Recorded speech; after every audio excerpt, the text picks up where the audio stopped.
She was the only woman standing at the land auction without a single soul beside her, and every rancher in Harmon County, Texas knew exactly why. The autumn of 1883 had come in dry and mean, stripping the cottonwoods along the Brazos River down to bare gray skeletons before October had even finished. In the town of Caldwell Crossing, auction days were usually festive affairs, a reason to haul the good wagon out of the barn, dress the children in their cleanest clothes, and let the wives catch up on 6 weeks of gossip while the men bid on parcels of land and livestock. But nobody was gossiping near Sylvie Dalton. The small semicircle of empty space around her was as deliberate as a fence line, and just as clear a message about who was welcome and who was not. Sylvie was 24 years old, though the last 8 months had aged her in ways that had nothing to do with wrinkles or gray hair. She stood near the back of the crowd, with her shoulders drawn inward, her hands clasped in front of her faded brown skirt, her chin held at a careful angle that was just high enough to look composed and just low enough to avoid catching anyone's eye. She had learned that particular posture the hard way. Parcel on the auction block was a 40-acre plot on the eastern edge of the Dalton property line, her property line. Technically, though nothing about Sylvie's life had felt truly hers in a very long time. Her husband, Clem Pryor, had been the county land registrar for 11 years. He was the kind of man who wore his authority like a freshly pressed collar, always visible, always slightly too tight on everyone else's neck. 8 months ago, 3 homesteader families had come forward, claiming that their deed transfers had been filed incorrectly, each of them leaving Clem with a quiet legal claim to parcels that butted up against theirs. Before anyone could investigate further, Clem Pryor's horse came back to town without him on a moonless Tuesday night. They found Clem 2 days later at the bottom of a dry wash near Bitter Creek, sun-cracked and still. The county coroner said it was a riding accident. The homesteaders never got their land back. The legal tangle, they were told, would take years to unwind, and wasn't it a shame about poor Clem? What the town decided, with the swift and merciless confidence of a jury that never had to swear on a Bible, was that Sylvie had known. Maybe she had orchestrated it. Maybe the land swindle had been her idea to begin with, and Clem had been her willing instrument. And now that Clem was gone, Sylvie had inherited not just his debts but his sins, gift-wrapped and tied with the black ribbon of her widow's mourning. She was not in mourning. She had buried the grief fast and buried it deep, because grief required stillness, and stillness in Caldwell Crossing meant she would have to feel every eye on her skin like a lit match. Better to keep moving. Better to come to the land auction and stand in her legally registered spot and let them all stare, because if she stayed home they would take even that from her. The auctioneer, Darby Hull, was a red-faced man with a voice like a creek gravel road. He called out the opening bid on the eastern parcel, $40, and the ranchers around Sylvie shifted and muttered and raised their numbered placards. She kept her eyes on the auctioneer's platform. She did not hear the crowd change, but she felt it. It was not a gradual thing. It happened the way a fire jumps a gap, instant and total. The low drone of side conversations died, and the particular silence that replaced it had a texture to it, a held-breath quality that Sylvie had learned to associate with something unusual entering a room. She turned her head. He was coming through the gate of the auction yard with the unhurried certainty of a man who had never once in his life worried about whether he belonged somewhere. He was tall, well over 6 feet, and broad across the shoulders in the way that comes from real work rather than vanity. His hat was dusty, his canvas duster worn through at the elbows. There was a long, pale scar running along his jaw on the left side, faded enough to be old but prominent enough to notice. He was not a local man. Every face in the crowd was confirming that, with sidelong looks passed between neighbors like notes in a schoolroom. His name, as Sylvie would learn, was Augustine Crail. He was a deputy United States Marshal out of Fort Worth, though nothing about his appearance announced that particular fact. He wore no badge that she could see. He carried no paperwork. He simply walked into the Caldwell Crossing land auction on a dry October Thursday and let his eyes move over the crowd the way a man reads a room before deciding whether to trust it. His gaze stopped on the empty ring of space around Sylvie. He stood still for a moment, just a moment. Then he walked toward her. Sylvie watched him come and kept her expression neutral with some effort. She was accustomed to strangers approaching her lately. They usually wanted to tell her something ugly or offer her something conditional. He stopped at her elbow and tilted his head slightly toward the auctioneer without looking at her directly. That the Eastern Dalton parcel? Sylvie blinked. Yes. You planning to bid? She hesitated.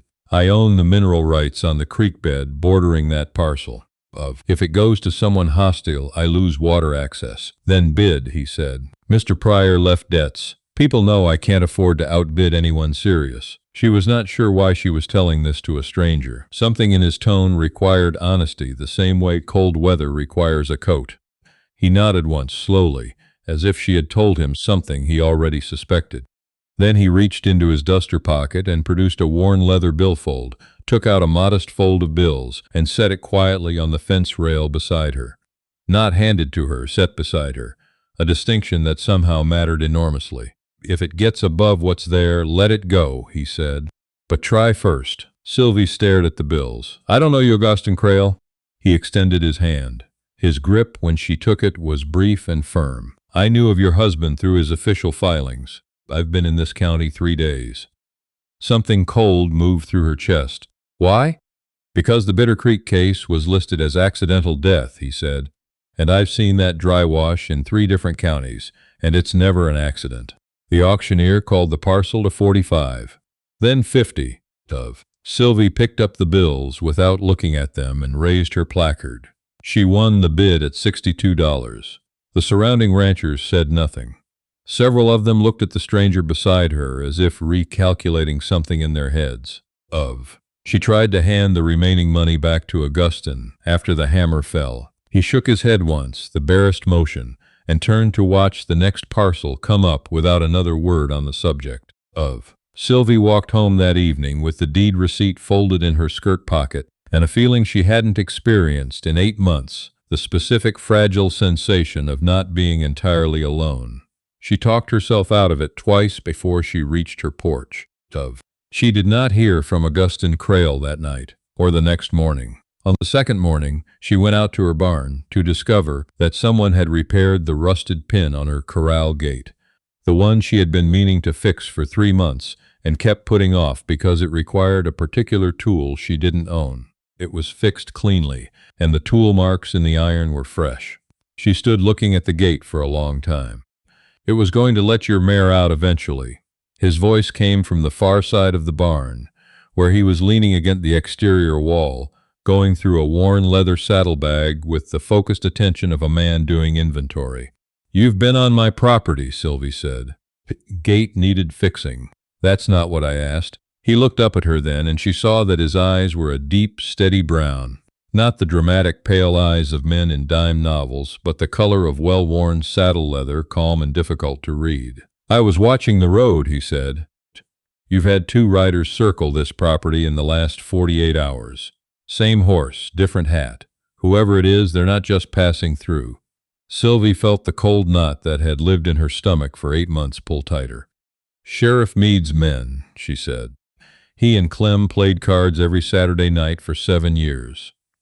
Augustin nodded, unhurried. The sheriff is who I'd like to talk to you about. He straightened and pushed the saddlebag over his shoulder. I'd appreciate coffee if you have it, and then you should hear what I found at the county records office in Waco. She made coffee. He sat across from her small kitchen table with his hat on the table beside him, and he placed 3 documents on the table between them. She leaned forward to read. The first was a property transfer record dated 14 months ago in Clem's handwriting, but the signature was wrong. Not forged exactly, but wrong. Clem's signature had a particular hesitation in the final flourish, a small hook she had seen on every document he'd ever signed in front of her. It wasn't there. Someone signed Clem's name, she said. The same someone signed it on 8 separate transfers, Augustin said. The original filings in Clem's actual handwriting show that he noticed the discrepancy and flagged it internally in March, 6 weeks before he died. The second document was a letter. She didn't recognize the stationery, but she recognized the name in the closing signature. Judge Rayfield Gooms, who had presided over the inquest into Clem's death and officially ruled it accidental. He was corresponding with Judge Coombs, Sylvie said, about the irregularities. He believed the irregularities originated not with him but with whoever had access to his office seal and his official files. He was building a case. Augustine set one finger on the third document. This is a bank ledger copy from the Caldwell Crossing First Merchant Bank. Sheriff Meade and Judge Coombs share a private account that has received 11 deposits in the last 2 years, each one corresponding within a week to a disputed land filing. The silence in the kitchen was absolute. Outside, the wind pushed through the cottonwood leaves with a sound like distant rain. Sylvie sat back in her chair. Clem had not been a good man. He had been vain and careless and often unkind, the kind of man who collected small cruelties the way other men collected coins. She had known for most of their marriage that the warmth between them was long gone, if it had ever truly been there. But he had not been a thief. And he had not deserved to be silenced for accidentally stumbling into the evidence of someone else's crimes. They killed him, she said, and then they let the whole town think I was involved. Easier to manage you that way, Augustine said. His voice was flat, but there was something in his jaw, a tightening, that she thought might be anger held carefully in check. A widow with a ruined reputation doesn't go digging into county records. She spends all her energy just surviving. Sylvie thought about the last 8 months. The shut doors and the turned backs and the conversations that stopped when she walked into the mercantile. The way she had begun to question her own memory, wondering if maybe she had overlooked signs of Clem's dishonesty, if the town was right about her willful ignorance. 8 months of that was an extraordinarily effective way to keep a woman from asking questions. What do we do? She asked. We can't go to Meade. We can't go to Coombs. Augustine gathered the documents back into a neat stack and slid them carefully into the inner lining of his coat. The nearest federal circuit judge is in Austin. I can get these documents to him, but it requires leaving Caldwell Crossing, and the moment Meade's rider reports back that I've been at your property 2 mornings in a row, we're going to have a different problem. He'll know you found something. He'll assume it, which is almost as dangerous. Augustine stood, picking up his hat. I need to ride to the telegraph station in Comanche Pass and wire the circuit court before Meade shuts that option down. It's 12 miles. I'll be back before dark. And if you're not? He looked at her steadily. I will be. He wasn't. By 7 in the evening, the sky had gone the deep purple black of a moonless night, and Sylvie was sitting at her kitchen table with her father's old Colt Navy revolver on the table in front of her, watching the window and listening to the cottonwoods. At 7:30 she heard hoofbeats, more than one horse, coming fast up the road from town. She put out the lamp. There were 4 of them. She could see the torchlight through the window slats, casting orange moving shadows across her yard. She recognized Sheriff Meade's voice before she could make out the words, his particular drawl like a hand moving too slowly toward something he intended to take. She heard Clem's name.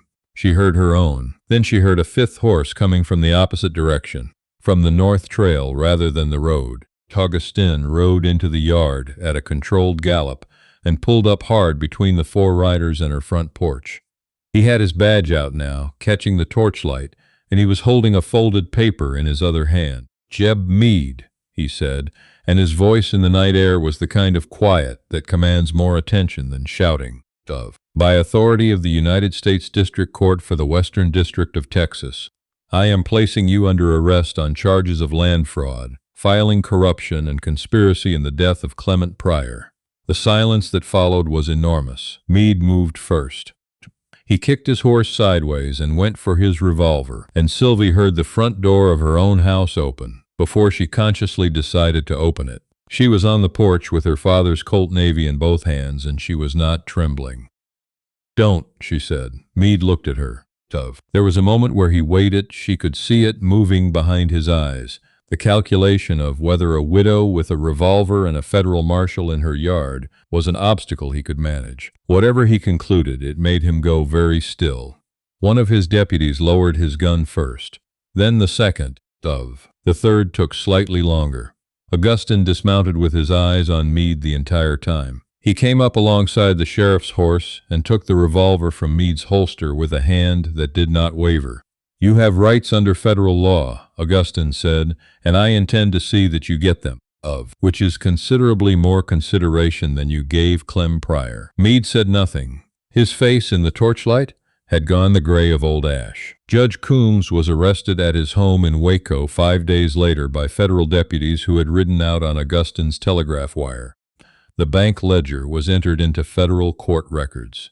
The 8 disputed land filings were reviewed and overturned. Above, the 3 homesteader families who had lost parcels to fraudulent transfers received their deeds back, and a notice was published in the Caldwell Crossing Courier acknowledging that the late Clement Pryor had been in the process of investigating and reporting the irregularities at the time of his death, above, and that his death was being reclassified as suspicious. It was not a full exoneration. It was not an apology. It was a notice in a newspaper, bureaucratic and bloodless. But Sylvie's name was in it, and the word investigating was in it. And the following Sunday at the Caldwell Crossing Methodist Church, 3 women, who had not spoken to her in 8 months, came up to her before the service and offered their hands in the way of people who are not quite sorry enough to say so, but know that they should be. Sylvie shook their hands. She said the right things, and then she walked out of that church for the last time. Augustine was leaning against the post of the church's hitching rail when she came through the door.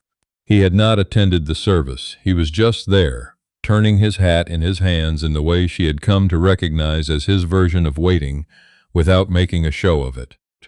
"You don't have to stay in Caldwell Crossing," he said. It was not the first time he had said something like this. He said things plainly, she had noticed, without ornament or expectation layered underneath them. "I know," she said. "There's work in Comanche Pass for a woman who knows land records and deed filing. I mentioned your name to the county administrator there. He said he'd be glad to talk to you."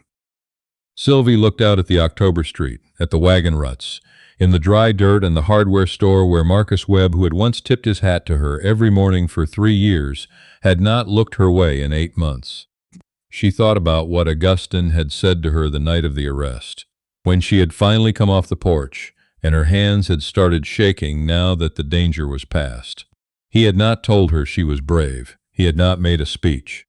He had simply stood beside her in the yard and looked at the stars for a while and eventually said, "You held your ground tonight. That matters." She had cried then for the first time in 8 months. Not prettily, not quietly. He had not told her to stop. "Comanche Pass," she said, 12 miles north. Smaller town. Decent people, mostly. He paused. "I ride through it regular, as part of my circuit."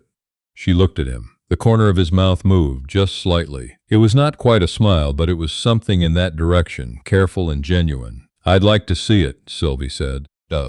They rode out of Caldwell Crossing on a clear Thursday morning, north along the old river road toward the country, where nobody knew her face or her dead husband's name, where the cottonwoods were still gold and the creek ran clean between limestone banks. And the only opinion that mattered about who she was the one she was still in the slow and necessary process of forming for herself. She did not look back at the town. She had already said everything that needed to be said to Caldwell Crossing, which was nothing at all. Some places don't deserve a goodbye. Some lives don't end so much as they clear, the way smoke clears after a fire, leaving the air sharper and the horizon suddenly, surprisingly wide. She rode beside Augustine Crail in the clean October air, and for the first time in longer than she could properly remember, she felt like a woman riding toward something rather than away from it. That was enough. For now, more than enough.